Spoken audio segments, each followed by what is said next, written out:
أعوذ بالله من الشيطان الرجيم. پناوړم الله پاک ته له رټلی شوي شیطان نه. بسم الله الرحمن الرحيم.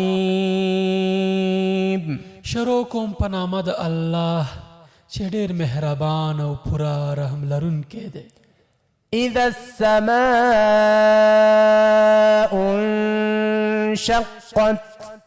او کله چې اسمان څیرې شي یعنې وچ وي. وأذنت لربها وحقت.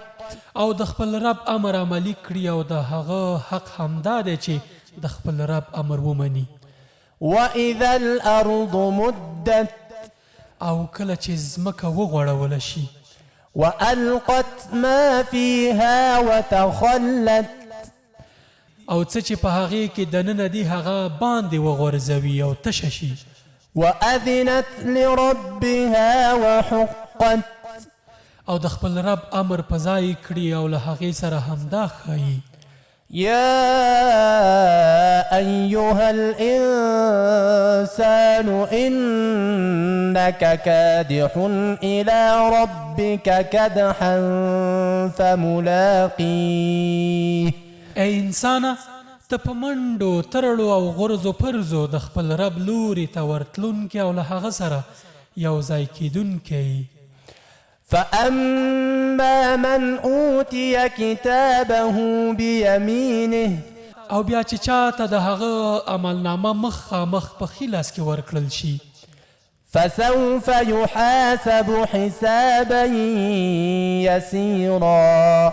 له هغه نه آسانه حساب اخیستل کیږي. وينقلب إلى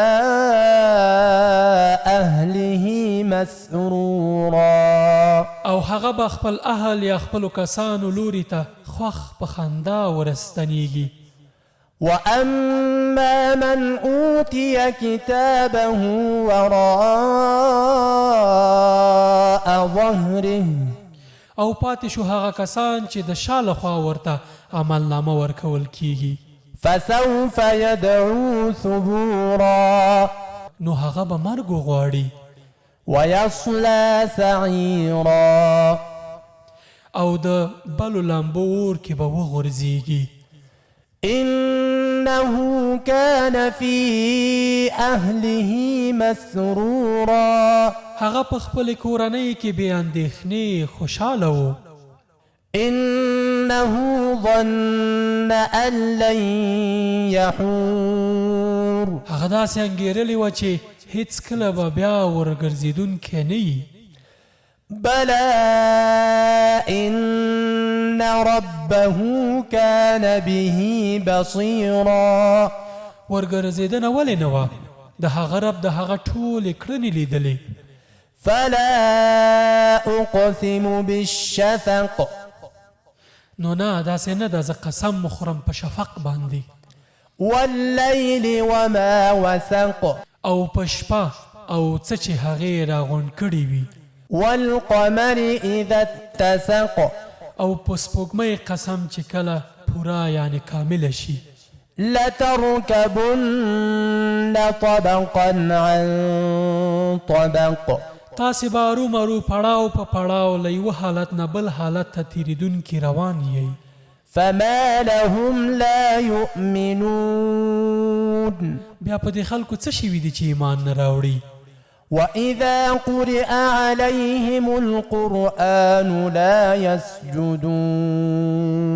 او کله چې قرآن دوی ته لوستل کیږي نو سجده نه کوي.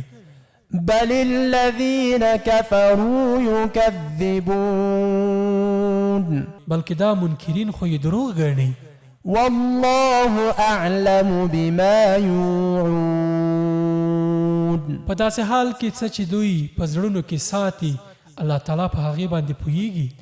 فبشرهم بعذاب أليم. نو له همدې عمله دوی ته دردونکي عذاب زیری ورکړئ. إلا الذين آمنوا وعملوا الصالحات لهم أجر غير ممنون. البته کومو کسانو چې ایمان راوړی دی او ښه عملونه یې کړي دي د هغو لپاره پای ته نه رسیدونکی ثواب دی. صدق الله العظيم.